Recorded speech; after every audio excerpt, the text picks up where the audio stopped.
ഇങ്ങനെ പേടിക്കലടാ, ആണുങ്ങളെ വില കളയാന. ചട്ടമ്പിയായി ജനിച്ചു പോയില്ലേ, ഓടാൻ പറ്റുമോ? ആകെ ടയേർഡായി. 11 മണിയുടെ ഇടച്ചായ കുടിക്കാൻ പോയാലോ?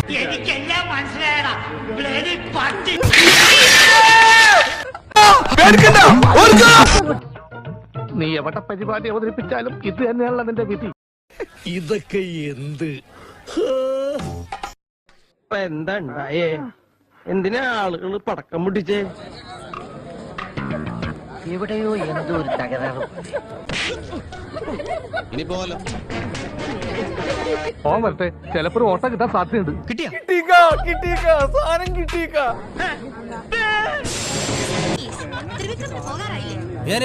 ഞാൻ പോകുന്നു. Bye bye.